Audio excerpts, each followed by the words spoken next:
반갑습니다. 기초인문 때 본 친구들도 있고 작년에 본 친구도 있고 새로 얼굴 맞이하는 분들도 있고 논술까지 이렇게 해야지라고 결심하기가 쉽지 않았죠? 아니면 학원에서 억지로 하라고 해서 했나요? 어떻게 됐나요? 여러분들의 동기는 여러 가지가 있을 거라고 생각이 들고, 논술을 안 하는 친구들도 주변에 많이 있죠. 그리고 왜 논술을 해? 지금 바빠 죽겠는데 이렇게 하는 얘기도 많이 들을 텐데, 여러분들이 논술을 하게 되면 여러 가지 얻는 이익이 있을 거예요. 이제 오늘 수업을 들어보시고 또 논술 과정에서 여러분들이 얻어가는 것들을 확인을 해보시면서 내가 정말 법조인이 되기 위해 필요한 핵심 필수 역량을 잘 다졌구나. 나중에 로스쿨 들어가서도, 나중에 법조인 되셨어도.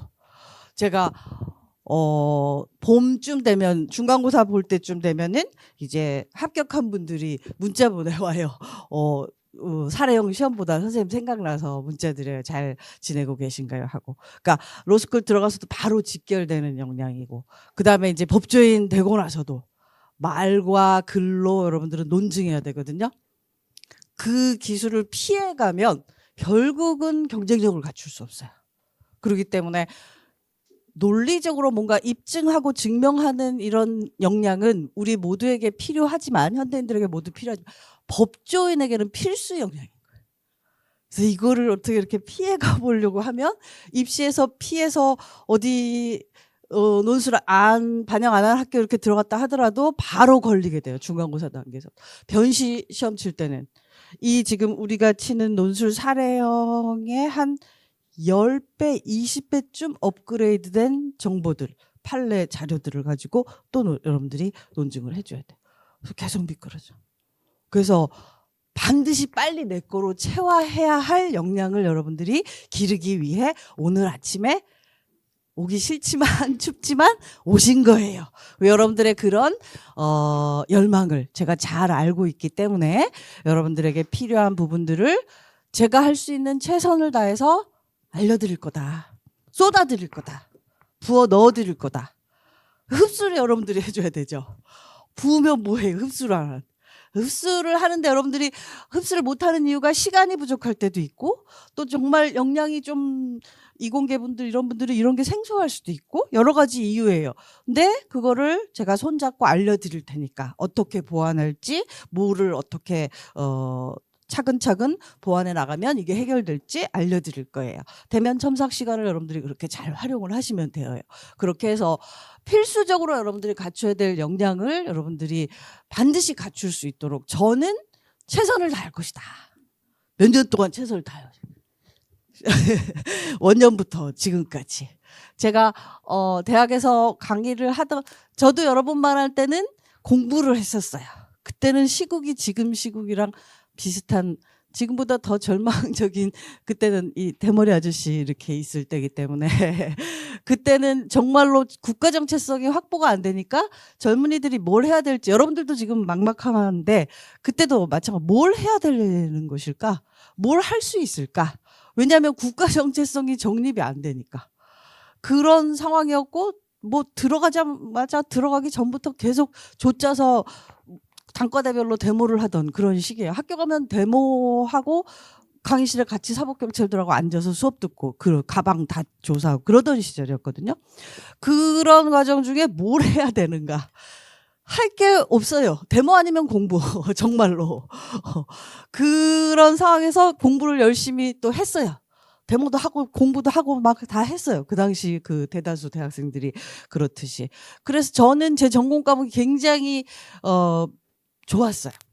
그리고 문학 수업이지만 철학, 독일 철학 뭐 이런 걸 다 다뤄요. 사상사 다 다뤄야 되기 때문에 그걸 하면서 굉장히 흥미 느끼면서 석사도 가고 박사도 가고 쉬지 않고 공부를 했어요. 공부를 하고 그리고 이제 대학에서도 강의를 그때는 박사과정 한 3기 되면 강의를 주고 하던 시절이에요. 그래서 대학 그때부터 강의를 해서 제가 한 17년, 8년 동안 쭉 했어요.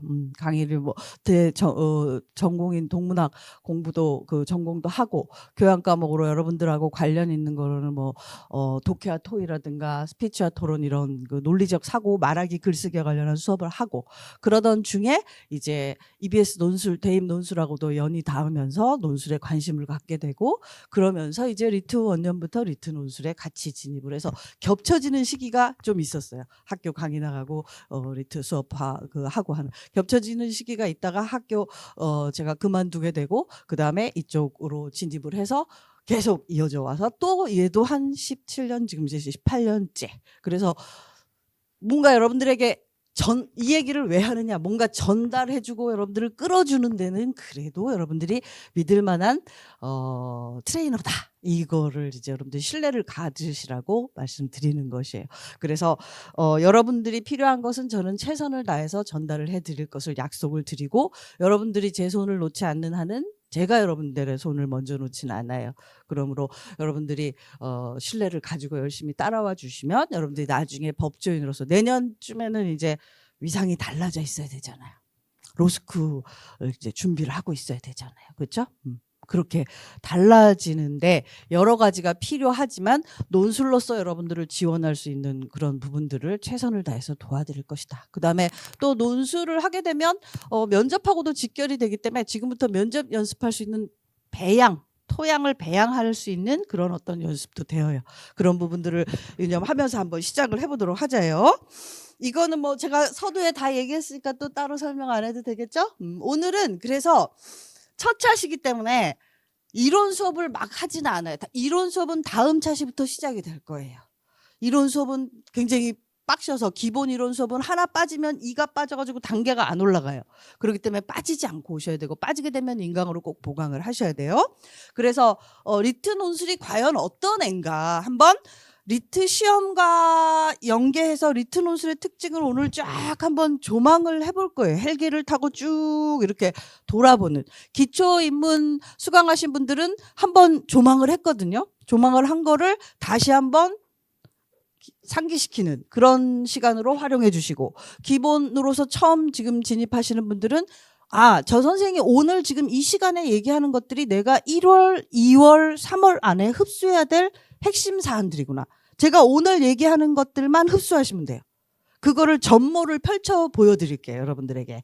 이런 것들이 리트 논술의 지형이에요. 리트 시험의 지형이에요. 이런 언어 추리, 면접과 이런 연계성이 있어요. 그래서 우리는 무엇을 어떻게 할 거예요. 이런 부분들을 설명을 드릴 거니까 그냥 편안하게 좀 부담 갖지 않으셔도 돼요. 저런 게 있구나. 저렇게 하라는 거구나. 나 저건 잘할 수 있을 것 같은데 저거는 내가 할 수 있나? 뭐 이런 부분들 정도만 체킹하시면서 이렇게 같이 헬기 타고 조망을 한다. 이런 상황으로 이해를 하시면서 들어주세요. 아시겠죠? 지금 저거 모르는데 어떡하지? 막 이렇게 걱정하지 말고 그냥 편안하게. 오늘은 편안하게 들으셔도 될 것 같아요. 그렇죠? 그래서 이런 리트 논술의 특징에 대해서 설명하고 수업 어떻게 앞으로 진행될 것인지 좀 안내하고 이제 필수적으로 여러분들이 익혀야 될 게 교정보호예요. 글을 써야 되기 때문에 여러분들이 글 거의 안 쓰잖아요. 펜으로는 최근에는 다 워드 작업을 하지 이렇게 글로 펜 손으로 쓰지는 않아요. 그래서 이거 쓰는 것 자체가 되게 낯설어 하는데요.